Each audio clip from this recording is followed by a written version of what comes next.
Mesdames, Messieurs, voici pour la première fois à Montréal, Madame Mélina Mercouri.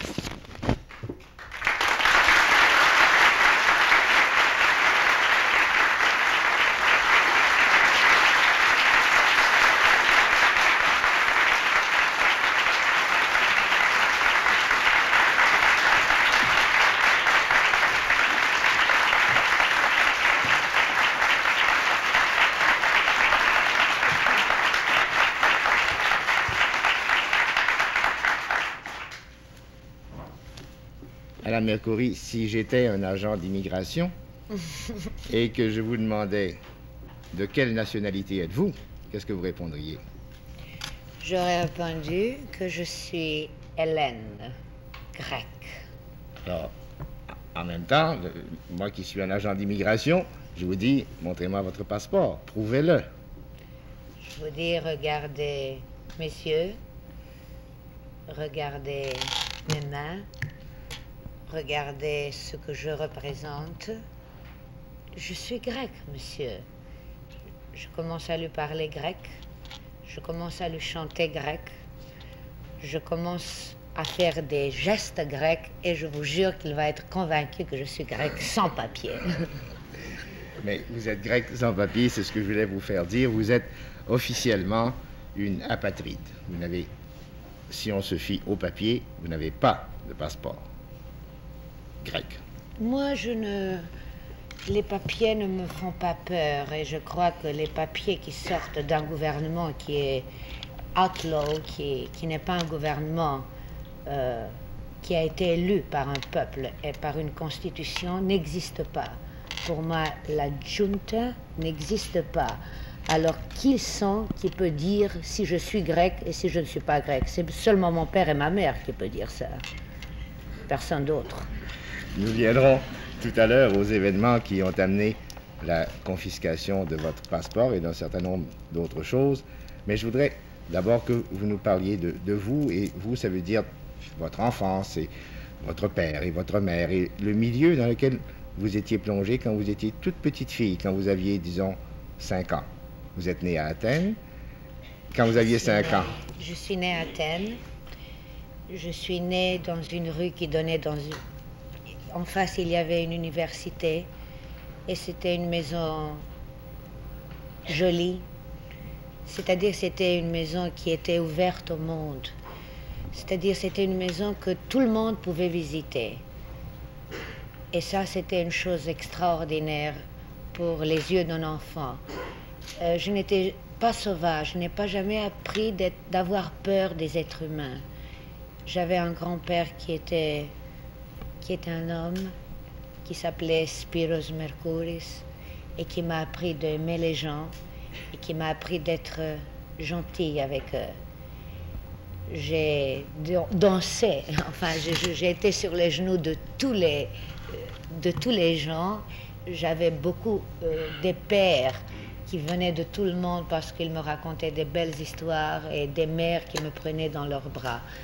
J'étais un enfant privilégié parce que ma maison était une maison privilégiée. Et vous avez vécu dans un climat qui était fortement politisé. Ce grand-père dont vous parlez avait été maire d'Athènes pendant 30 ans. Mon grand-père était maire d'Athènes, mais surtout c'était un homme qui aimait et qui était un être démocratique. Il adorait la démocratie dans le mot, le vrai sens du mot démocratie, ce qu'on dit. C'est-à-dire que il m'a appris que l'argent, ça ne vaut rien. Que les gens doivent venir à vous, que vous devez être tendre avec eux et que si vous les croyez, les gens, ils vous croiront. Il avait des principes extraordinaires sur la justice, et c'était un grand-père qui était un héros. Pour moi, c'était le plus bel homme du monde, c'était le plus juste, et ça continue à l'être. J'ai jamais cessé de rêver de lui, même maintenant, je rêve de lui très souvent.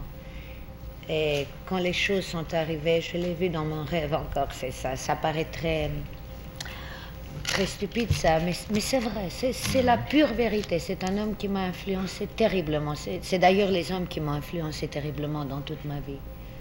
il vous a aussi appris que vous étiez un être exceptionnel. J'ai lu quelque part, vous me direz si c'est vrai ou pas, qu'il vous promenait, vous aviez 5 ans, dans les rues d'Athènes. C'est lui qui vous avait donné votre nom, Mélina, qui veut dire miel, et qui disait, Mélina, tu es la reine. Salut, salut tes sujets, tu es la reine.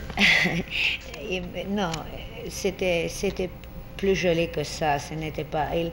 Il voulait me montrer parce qu'il avait 8 garçons. Il avait fait 8 garçons et seulement une petite fille qui est morte quand elle avait l'âge de 13 ans. Et mon grand-père, quand je suis née, on voulait avoir un garçon pour avoir son nom et tout ça.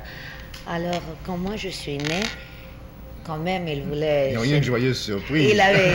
Oui. Et alors, il s'est dit, bien, il faut que cette petite fille prenne un nom et prenne une place dans notre famille, malgré qu'elle est une fille.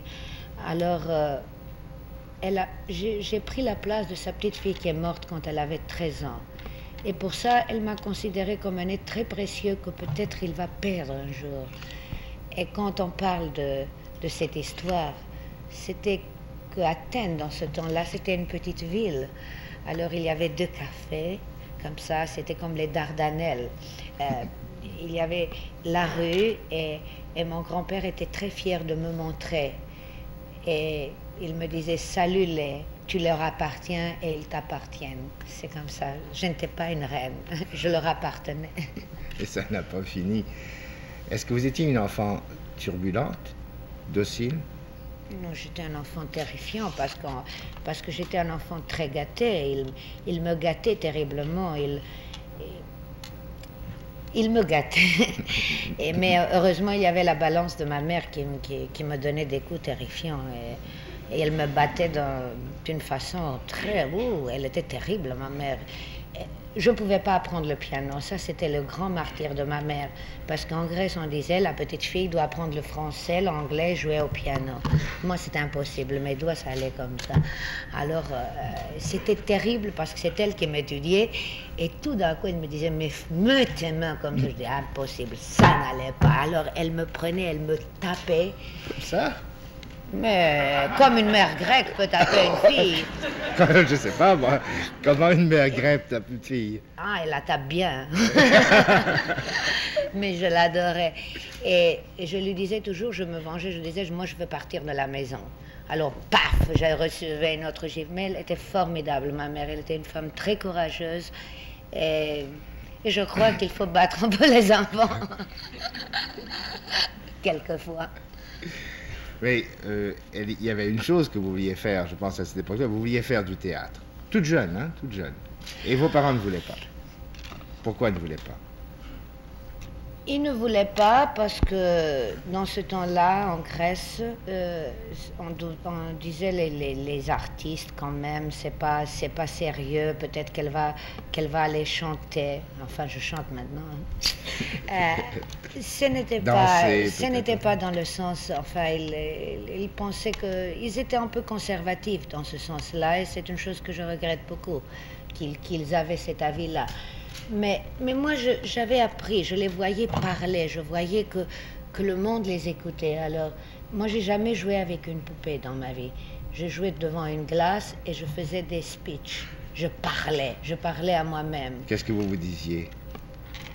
Oh, il y avait des moments où je me détestais, je disais, tu es laide, va-t'en. Je pleurais, enfin, quand je m'insultais moi-même. Il y avait des moments où je me faisais des compliments, enfin, je faisais un tas de choses, je voulais convaincre le monde.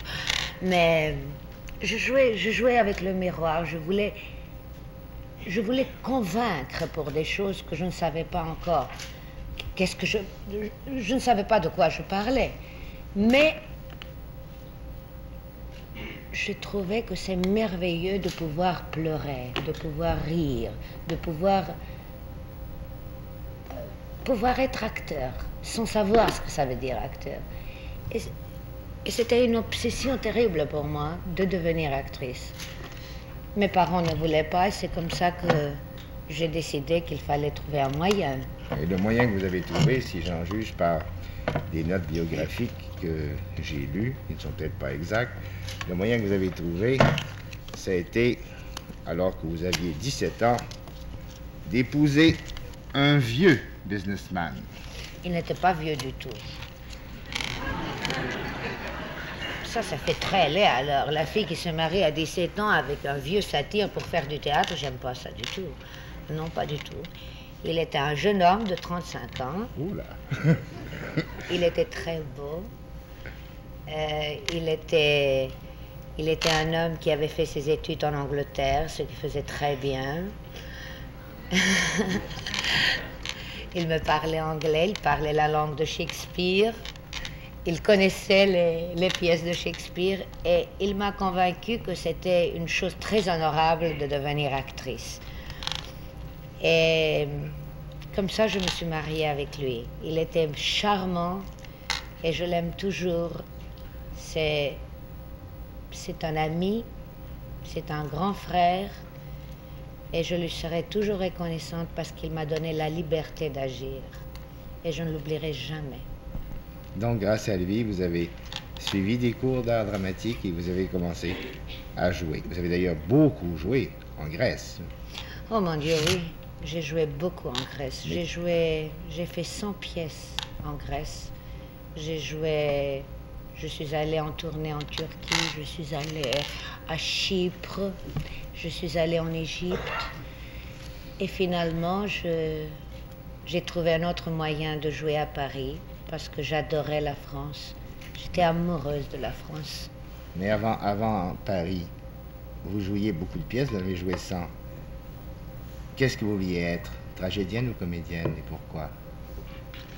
J'avais un professeur qui me disait que je pourrais faire de la tragédie. D'ailleurs, j'adorais la tragédie. Je trouvais que c'était dans notre tradition et j'adore la tragédie. J'ai commencé à jouer la tragédie et il m'a enseigné des choses extraordinaires, mon professeur. C'était le directeur du théâtre national de la Grèce. Ça s'appelle maintenant le théâtre royal de la Grèce. C'était un homme formidable, il s'appelait Monsieur Rondiris et je lui dois beaucoup. Il m'a appris comment jouer, comment vraiment jouer du grand texte. Et je ne pouvais jamais jouer la comédie, j'étais terrifiante. Je ne savais jamais placer les choses dans la comédie et j'étais lourde. Parce que les Grecs, vous savez, maintenant je suis une femme qui connaît ne pas bouger beaucoup, mais si je me laisse aller, alors ça va commencer comme ça et comme ça. Et c'est terrible. Alors la comédie, dans le sens grec, j'ai jamais pu le jouer. Alors une jeune fille qui veut jouer des rôles tragiques, elle veut évidemment jouer Phèdre, vous l'avez joué. Elle veut jouer Jeanne d'Arc. Je l'ai joué. Danouille. L'alouette. Je jouais l'alouette Danouille, oui. En version grecque. En version, toujours en grec. Je ne pouvais pas jouer en français, pas possible. Mais alors, dans quelles circonstances êtes-vous venu à Paris et dans quelles circonstances avez-vous fait une carrière théâtrale à Paris? Je suis allée à Paris parce que mon mari était très malade en Suisse. Il avait fait une opération, il avait eu un accident avec une Jeep et il avait cassé sa jambe. Et il est allé en Suisse pour se faire opérer. Comme ça, j'ai passé par Paris. J'étais avec une amie et un ami à Versailles. Et là, il y avait Marcel Achard dans une table en face de moi. Et moi, je connaissais toutes les pièces d'Achard parce que mon premier amour, c'était un acteur grec qui s'appelait Georges Papas. Et quand je me suis amourachée de lui, j'avais 14 ans. Pourquoi? Il ne faut pas. 14 ans. J'avais 14 ans et mon grand amour, c'était Georges Papas. C'était un grand acteur grec. Et dans ce temps-là, il jouait le corsaire. Et comme j'étais très jeune et très ingénue, il m'appelait « Comme vous êtes belle, Évangeline ». Il me disait. C'était l'héroïne du corsaire. C'était l'héroïne du corsaire. Alors pour moi, Marcel Achard était une figure romantique. C'était quelque chose que j'avais entendu quand j'avais 14 ans. Alors quand j'ai rencontré Marcel Achard à Versailles... Par hasard? Par hasard. Il m'a envoyé une petite note, je le regardais comme ça, je voulais le détailler. Qui était cet homme qui avait écrit Jean de la Lune et 1000 autres pièces? Voulez-vous jouer avec moi? Merveilleuse pièce. Et je suis toujours un Bobby Soxer avec les gens, je les regarde toujours. Alors, C'est réciproque. Alors, il a vu cette fille qui le regardait comme ça. Il m'a envoyé une petite note. Si j'étais actrice. Je lui ai dit oui. Et il est venu à la table. Et depuis lors, on est devenus très grands amis. Et il a écrit une pièce pour moi, Le Moulin de la Galette, que j'ai joué avec Yvonne Printemps et Pierre Frenet. Et après, Les Compagnons de la Marjolaine, que j'ai joué avec Arletty, que j'adore, une grande femme, et Bernard Blier. Les mauvaises langues racontent qu'à cette époque parisienne de votre vie, vous avez fait beaucoup de ravages. Ravages en quel sens? Et vous savez mieux que moi. Mais il paraît que vous savez mieux que moi. Voilà. Ah, on disait Mélina Mercouri, elle attire les hommes comme ça, elle les prend, elle les fait tourner autour de son doigt, et puis elle les laisse tomber. C'est une méchante étrangère. C'est une méchante étrangère. Non, c'est pas vrai. Moi, j'aime beaucoup les hommes et je les respecte terriblement. Je ne pourrais jamais leur faire du tort. Ni dans ce temps-là, ni maintenant. C'est les mauvaises langues qui racontent des choses comme ça. Et c'est les hommes faibles qui se font du tort eux-mêmes? Non, je ne crois pas qu'il y a des hommes faibles quand ils aiment. Je crois que c'est les femmes fortes qui leur font du tort. Et vous êtes une femme forte ou faible? Ça dépend des circonstances. Ouais, parlant de circonstances, racontez-moi dans quelles circonstances vous avez rencontré Jules Dassin. Oh, ça commence mon côté faible maintenant. J'ai rencontré Julie pour moi au Festival de Cannes de 1955. C'était l'époque du Rififi. C'était l'époque du Rififi. Extraordinaire qu'il avait fait. Et c'était l'époque où j'avais fait mon premier film en Grèce, Stella, avec Kakoyannis, qui ensuite a fait un grand film, Electra et Zorba, le grec. On avait fait ce film avec 10 millions de francs. Ancien. Oui. 20 000 $. Oui, 20 000 $ Oui. à l'époque. Et ça avait un succès à Cannes. C'était quoi le personnage de Stella? C'était une femme libre. Il y avait un auteur grec, Cambanelis, que j'aime beaucoup, qui a écrit ce film pour moi, cette histoire pour moi.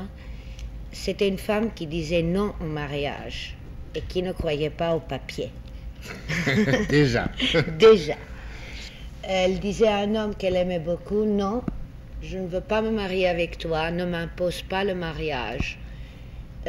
Vivons comme deux êtres qui s'aiment. Et pour la Grèce, c'était très révolutionnaire dans ce temps-là, parce que la grecque, on dit, dans les histoires enfin un peu équivoques, que quand la grecque fait l'amour avec un homme, après elle lui dit « Et maintenant, mon chéri, à quand le mariage ?» Alors, dans ce temps-là, une femme qui disait non au mariage et qui voulait vivre un amour libre, c'était quelque chose. Et ça fait couler, ça fait couler beaucoup d'encre dans ce temps-là. Enfin, ce film a eu un grand succès à Cannes. Et on m'a fait venir pour 2 jours, parce que peut-être on aurait le prix dans l'interprétation. Il y avait Julie là-bas qui avait tourné le Rififi et qui a vu le film, parce que dans ce temps-là, il écrivait le scénario de Celui qui doit mourir, de Kazantzakis. Et il cherchait désespérément des Grecs pour tourner le film. C'est pour ça qu'il a été intéressé pour aller voir ce pauvre petit film grec. Et la première chose qu'il m'a dit, Julie, quand je l'ai rencontré à Cannes, c'était « Je crois que vous pouvez jouer Marie-Madeleine parce que vous savez rire et vous savez marcher. » J'ai jamais compris pourquoi elle m'a dit ça pour Marie-Madeleine, mais enfin...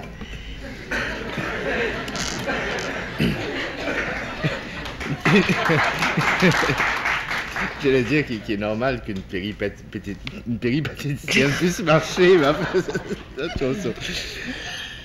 Enfin, je lui ai dit que je suis très honorée de ça Et s'il trouve que je marche bien, qu'il vienne en Grèce, je veux être son guide.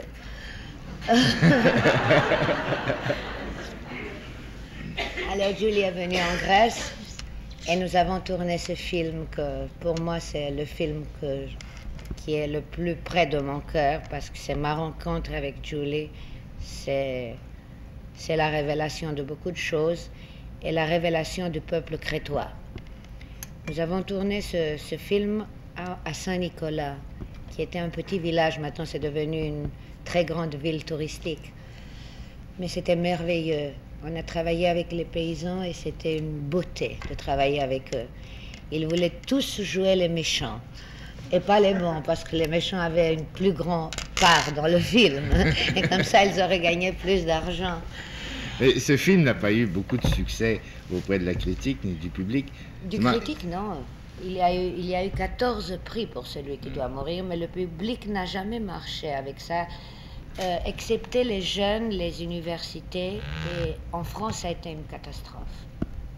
Mais alors, à ce moment-là, Dassin pensait à un autre film qu'il a fait avec vous d'ailleurs, et qui est Jamais le dimanche. Alors ce film-là, ça a été une explosion. Non, Dassin a fait Celui qui doit mourir, et après il a fait un autre film, La Loi, avec Gina Lollobrigida, qui était une catastrophe. Oui. Et alors les producteurs français ont commencé à dire que Dassin passe l'époque grecque terrible et que c'est terrifiant de collaborer avec moi. Ils tournaient leur dos à Dassin, ils voulaient leur faire tourner toujours des rififis et des choses comme ça.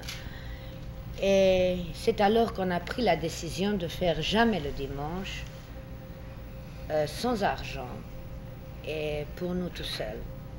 On est parti pour la Grèce et le film a eu un succès. C'était votre premier rôle comique, enfin, léger. Oui, c'est Dassin qui m'a appris à jouer la comédie. Vraiment, ça a été très pénible pour moi. J'étais comme ça, je ne pouvais pas jouer. Et c'est vraiment le ABC de la comédie que je l'ai appris par Dassin. Et vous l'avez appris rapidement. Mais est-ce que vous vous expliquez vous-même, après coup, le succès prodigieux d'un film comme celui-là? Le fait que ça vous a catapulté vraiment sur la scène internationale. Je crois que tout ça, c'est Dassin, c'est l'auteur Dassin. C'est peut-être aussi l'interprète, Elia, non? Oui, mais c'est l'auteur Dassin. Il a écrit un rôle qui vraiment, je crois que c'est un rôle en or. Il a écrit un rôle très humain. Ce n'était pas une prostituée. Ça, c'était une reine, vraiment, qui voulait que tout le peuple soit heureux. Et qui faisait sa part. Et qui faisait sa part. Alors, il est très touchante. Et c'est grâce à Dassin que ça a été un grand succès. Mais ce grand succès vous a fait connaître partout. Ah oui, je suis très reconnaissante moi-même à Jamais le dimanche, mais je dis que la grande part du succès de Jamais le dimanche, c'est l'auteur Dassin et le metteur en scène qui s'est très bien caché pour donner à l'actrice toute la brillance. Oui, on dit brillance. Oui, bien sûr, on dit brillance. Mais c'est fait exprès, c'est très intelligemment fait. Et très intelligemment joué. Alors, le côté fou de Mélina Mercouri, justement à propos de ce film-là, il a été présenté à Cannes et la légende raconte que vous avez donné un party, mais un party dont tout le monde se souvient. Vous avez brisé, je ne sais pas combien... Oh, on a brisé beaucoup de verres. Combien de verres vous avez brisé? 50 000 verres. 50 000 verres? Oui, avec panache. Oui, on a fait... C'était merveilleux parce que c'était un film désespéré. On voulait avoir du succès. On voulait réussir ce film. Pas seulement pour nous deux, mais pour la Grèce. Parce qu'on voulait montrer à la Grèce que c'est une... Parce que pour moi, Ilia un peu représente la Grèce qui n'a pas d'argent, qui croit aux choses et qui donne ses faveurs à tout le monde sans être payé. Comme le soleil. Voilà. Et il y a d'ailleurs, ça veut dire soleil en Grèce. Ah tiens. Oui, c'est le féminin du soleil. Et nous sommes allés à Cannes, on a amené des gens, on a amené des bouzouki, et vous savez, Comment ça s'appelle ça en français? Bouzouki. Ah oui?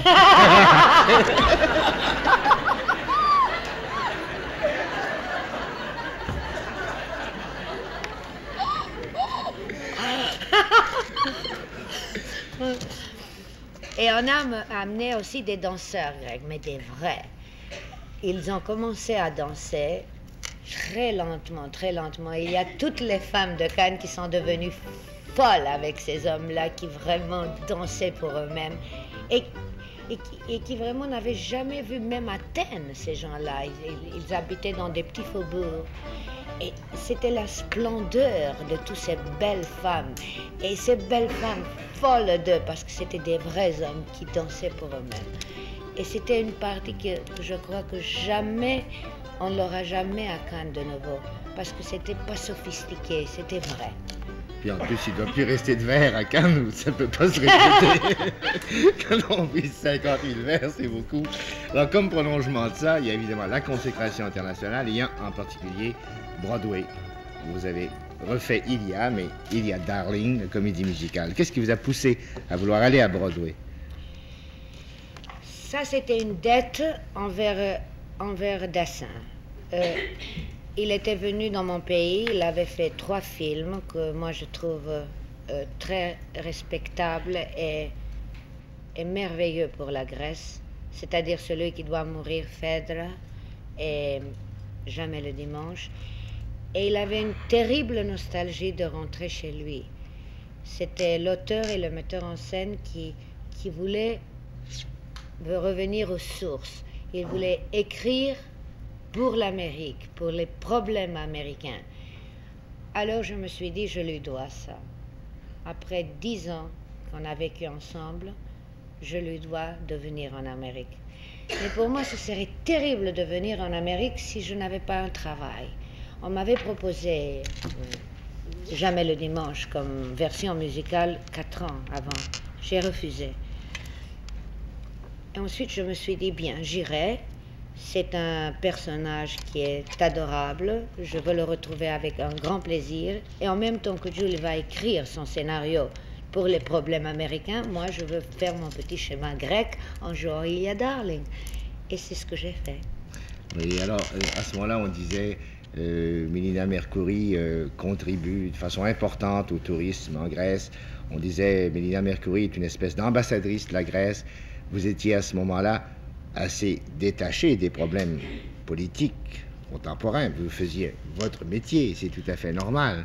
Sauf que il est arrivé ce coup d'État du 21 avril 1967, un coup d'État dont je voudrais maintenant rappeler les principaux éléments. Il y avait eu les élections de 64 qui avaient porté au pouvoir Papandréou avec une majorité inégalée jusqu'à présent en Grèce. Et puis, en 65, Papandréou avait été déposé par le roi. Il y avait un gouvernement provisoire en attendant des élections qui étaient prévues pour mai 1967. Mais dans la nuit du 21 avril, il y a un coup d'État, une junte militaire composée en particulier de Papadopoulos, Patakos, qui est devenu ministre de l'Intérieur, et Mazalekos, et qui sont emparés du pouvoir avec, semble-t-il, l'assentiment du roi. Et alors, dans les journées qui ont suivi, il y a eu des tas d'arrestations pendant qu'on procédait à la mise en place du nouveau régime qui essayait de se donner des aspects d'une démocratie. Emprisonnement, torture, purge de toutes sortes, malaise général en Grèce, malaise aussi chez les alliés de la Grèce. Et l'été, l'automne se sont passés comme ça, et ça nous a amené jusqu'au 13 décembre, alors que le roi Constantin, qui avait au départ à peu près approuvé le coup d'État, a tenté lui-même un contre-coup d'État qui a lamentablement échoué. Et Constantin, le jeune roi Constantin, s'est retrouvé à l'aube du 14 décembre à Rome avec sa jeune femme, avec son enfant et avec sa mère. Et aux dernières nouvelles, il négocierait les conditions possibles de retour en Grèce selon les termes d'une nouvelle constitution qui reste à promulguer. Voilà les événements qui sont produits en Grèce. On montre maintenant des images qui tendent à nous prouver que certains des prisonniers politiques qui avaient été emprisonnés sont maintenant libérés et que quelque chose qui s'appellerait la démocratie est revenue en Grèce. Mais avant de parler de tout cela et de vous demander ce que vous en pensez, je voudrais d'abord que vous nous racontiez comment vous avez réagi, vous. Vous étiez à New York, vous jouiez Ilia Darling. Comment vous avez réagi quand vous avez appris ce coup d'État et qu'est-ce que ça a signifié pour vous qui, comme je disais tout à l'heure, était devenue assez indifférente à la politique? J'étais indifférente à la politique, mais j'étais jamais indifférente à la Grèce. J'ai toujours travaillé pour la Grèce comme actrice. Quand le coup d'État est arrivé, j'ai trouvé comme les 99 des Grecs que c'était une catastrophe.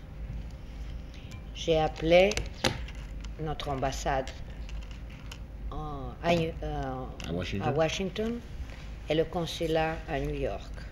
Ils ne savaient rien, ils ne voulaient pas parler et en même temps, c'était des hommes désespérés qui disaient qu'ils ne savaient pas ce qui était vraiment arrivé, si le roi était avec la junta, la junte, ou bien s'il Vous prononcez ça comme si c'était jungle. On a essayé de parler avec eux pendant 20 jours. On ne savait pas, on n'avait pas de nouvelles de Grèce. Et c'était vraiment la catastrophe, c'était vraiment le grand deuil. Et l'ambassade était en deuil, et le consulat était en deuil. Parce que c'est des lâches. Quand j'ai décidé de parler, je ne pouvais plus m'arrêter. Je me disais que je suis une femme qui est dans un pays étranger, que je joue une pièce qui parle de la joie de vivre grecque, que je parle de la liberté grecque, que je chante des chansons grecques et en même temps, dans mon pays, on ne peut pas chanter des chansons grecques, que le goût de la junte, que les auteurs qui ne sont pas avec la junte sont dans la prison, que la Constitution n'existe plus, que les prisons sont pleines et que les tortures ont commencé. Je ne pouvais pas dormir et je me suis dit que ma responsabilité comme être humain, c'est de parler. Et c'est comme ça qu'un jour, quand on est venu me demander une interview pour Ilia Darling, je dis, oui monsieur, je vais vous donner l'interview, mais je veux parler pour la Grèce actuelle, pour le crime qui est arrivé en Grèce aujourd'hui. Et j'ai parlé. Et la télévision m'a montré, moi, que toutes ces années parlaient du tourisme grec, que le monde doit venir en Grèce, dire avec une grande peine, non, si vous êtes des gens sensibles, cette année, il ne faut pas aller en Grèce, parce que près d'une île où vous allez vous amuser, il y a une autre île où il y a des prisonniers qui sont torturés. Et si vous voulez aider le peuple grec, aidez-le par mépris pour la junte. C'est comme ça que c'est arrivé ma première déclaration. Et quelle a été la réaction du gouvernement militaire en Grèce? C'était dans ma deuxième réaction, parce que là, ils ont commencé par l'ambassade de m'envoyer des gens me parler et me dire de cesser de parler, et que si j'ai des amis dans la prison, ils vont tâcher de les faire sortir. J'ai répondu, et les autres? Qu'est-ce qu'ils vont devenir les autres? Et j'ai fait le Tonight Show avec Johnny Carson. Là, on a fait une pétition avec Edward Albee, et beaucoup d'acteurs anglais et français, où j'ai lu pour ne pas que les artistes aillent dans le festival qu'on allait faire à Athènes. Et c'est alors que la junte a montré son vrai visage. Surtout le ministre de l'Intérieur, Patakos, qui est votre ami intime. J'ai demandé mon passeport. J'avais un passeport qui finissait dans un an. Et j'ai pris le consul de la Grèce, M. Gavas, en lui demandant de me renouveler mon passeport. M. Gavas est devenu blême et il m'a dit qu'il ne peut pas renouveler mon passeport. J'ai dit, c'est officiel? Il m'a dit, non, attends jusqu'à vendredi. Et jeudi matin, après 6 jours que mon père était mort d'une maladie terrible à Londres et en se battant pour la démocratie, le téléphone a sonné à 6 heures du matin de Londres et le Daily Mail, c'est lui qui m'annonce toutes les nouvelles d'ailleurs. Il m'a dit, vous n'êtes plus grec. Et alors j'ai répondu que moi je suis né grec, je vais mourir grec. Et M. Patakos est fasciste, est né fasciste et il va mourir fasciste. C'est comme ça que tout a commencé. Et c'est comme ça qu'on a non seulement enlevé votre passeport, mais qu'on a confisqué votre propriété en Grèce. Oui, on a confisqué mes propriétés en Grèce, mais ça c'est leur... Ça je comprends, parce que, qu'est-ce que vous voulez, l'argent? Bon, il m'a confisqué mes biens, mais de me prendre ma nationalité, c'est une chose qui est très sauvage, est une chose qui est inadmissible.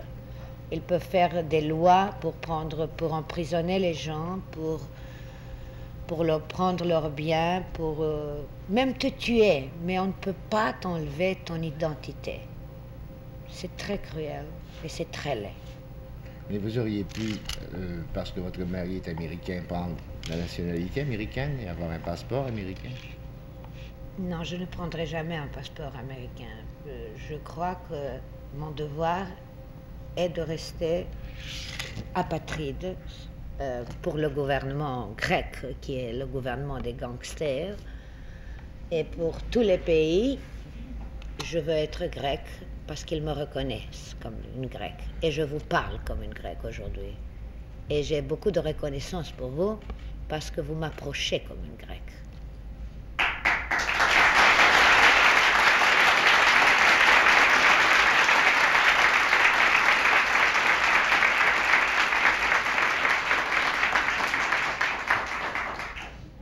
Les gouvernements révolutionnaires cherchent toujours à se justifier et quelquefois ils y C'est pas arrivent. une révolution.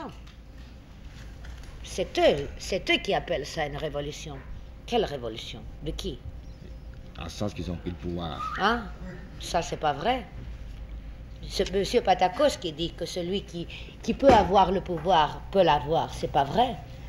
C'est la révolution d'un revolver. Moi, je ne l'admets pas comme révolution.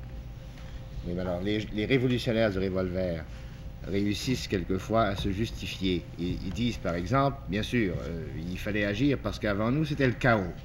Quel chaos? Je vous le demande à vous. Mais moi, je le demande à eux. Le chaos que eux, ils ont construit et le roi Constantin a construit avec eux. Nous, les gens grecs, on votait pour un gouvernement légal. C'est M. Papandréou qui avait une majorité que jamais la Grèce n'a jamais eue. Il a eu 54% des votes grecs. Quel chaos! C'est quand le roi Constantin a fait le premier acte anticonstitutionnel, quand il a dit à Papandréou de partir comme Premier ministre, c'est alors que tout ça se passait. Quel chaos! Comme vous dites, un chaos qu'ils avaient créé eux-mêmes. Qu'ils avaient créé eux-mêmes, comme ils parlent de l'invasion communiste en Grèce. Oui, Où est l'invasion communiste en Grèce? On l'attend encore. On dit même que Mélina Mercouri est payée par des éléments communistes. Mais le roi Constantin est payé par les éléments communistes. C'est une blague, c'est une farce. C'est seulement les gens qui veulent croire à ces choses-là qui le croient et qui auront la responsabilité d'ailleurs. Et comment interprétez-vous le fait que la Grèce étant un pays membre de l'OTAN, la plupart des pays de l'OTAN ont continué d'avoir des relations diplomatiques plus ou moins ambiguës avec la Grèce et qu'elle n'ait pas été répudiée? En 1940, tous les pays croyaient en Hitler, et alors? C'est le même cas. Un jour, ils verront très bien que la Grèce n'est pas un pays qui est isolé, que peut-être ça va se passer dans le monde entier. Parce que la Grèce, géographiquement, C'est très intéressant. Très. Et d'ailleurs, au point de vue de la défense de l'OTAN, c'est une partie de l'état-major grec qui assure vraiment le noyau de la défense en Méditerranée. Et on dit que cet état-major a été en partie remplacé par la junte. Ils ont renvoyé tous les gens. L'armée grecque n'existe pas aujourd'hui. Ça n'existe pas. Ils ont renvoyé tous les gens qui étaient vraiment des officiers. Ça a été remplacé tout. Ils ont éliminé tout. Les syndicats n'existent pas. Rien n'existe en Grèce. C'est vraiment le chaos. Aujourd'hui, c'est le chaos. Mais ils promettent une constitution et éventuellement des nouvelles... Par qui? Par eux, forcément, puisqu'ils sont là. Alors, comment on va les croire? Ils ont promis aussi qu'ils vont donner l'amnistie à tout le monde. À qui ils ont donné? Ils nous font les cadeaux de un mois, chaque mois, ils nous donnent un, Andreas Papandreou, parce qu'il y a tout le monde qui s'est battu pour que Andreas Papandreou sorte de la prison. Il est resté 8 mois sans qu'on le juge. Un homme, 8 mois dans une cellule où il ne pouvait pas aller même... On le surveillait. Il ne pouvait pas parler à personne. Il y avait Theodorakis dans la prison, qu'on a torturé d'une façon exécrable, mais vraiment avec des... Je peux vous donner tous les détails des tortures que Theodorakis a subies. Et alors maintenant, on l'a laissé dans sa maison. Personne ne peut parler à Theodorakis. On ne peut pas communiquer avec lui parce qu'il est suivi. Alors, quelle constitution? Je rappelle que Theodorakis, puisque vous en parlez, c'est celui qui a écrit la musique de Zorba le Grec. C'est un peu comme si on emprisonnait au Canada Gilles Vigneault pour avoir écrit Mon pays, ce n'est pas un pays. C'est à peu près du même ordre. Mais les gens qui vous écoutent, les gens qui vous connaissent surtout par vos films, par le personnage érotique que vous projetez, sont tentés de se dire de quoi se mêle-t-elle? Qu'est-ce qu'une artiste vient faire dans la politique? Pourquoi une artiste n'a pas le droit de penser? Une artiste qui dit des textes de grands poètes est un être inférieur à d'autres gens? Je n'y crois pas. Je suis artiste par vocation et je suis citoyenne par obligation. Vous m'avez raconté une très jolie histoire au sujet de Picasso, justement, qui illustre bien cette nécessité, quelquefois, pour l'artiste d'agir en citoyen. Voulez-vous la raconter de nouveau? Un jour, Picasso, on l'a emmené dans la Gestapo et on lui a montré son fameux tableau La Guernica. Il y avait un officier de la Gestapo qui lui dit « C'est vous qui avez fait ça ?» en regardant La Guernica. Et Picasso a répondu « Non, monsieur, c'est vous. »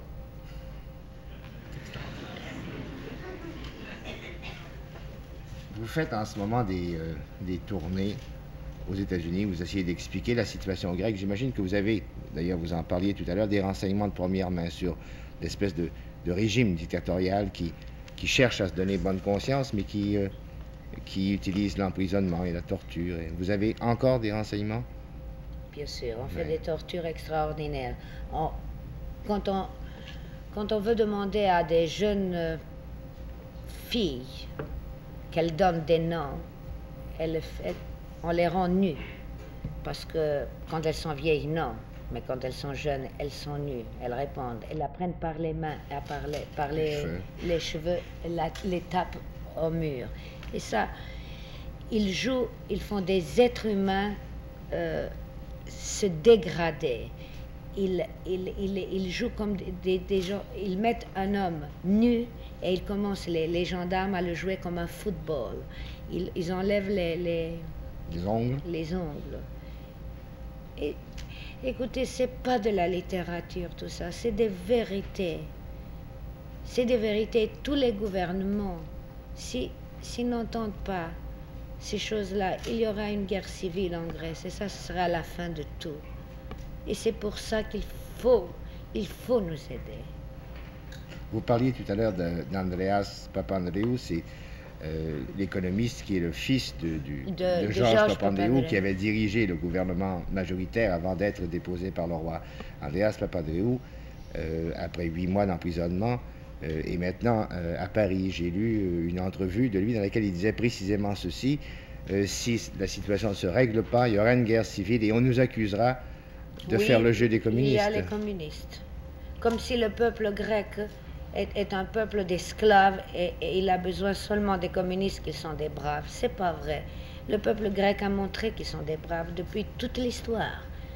Même en 1940, ils ont donné la première victoire aux Alliés. Mais le roi Constantin dans tout cela, comment expliquez-vous qu'il ait voulu tenter le coup d'État du 13 décembre et qu'il n'ait pas réussi? Le roi Constantin a donné ses amis, il a donné toute l'armée, il a collaboré avec la junte, et quand il a vu qu'il devait sauver sa petite couronne, c'est alors qu'il a demandé au peuple grec de se battre. Ça, c'est pas possible.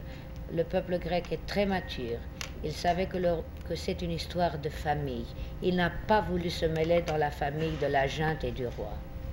Et quelle histoire de famille en ce qui concerne Constantin? Est-ce que vous semblez indiquer que Constantin est un homme qui ne prend pas ses décisions tout seul?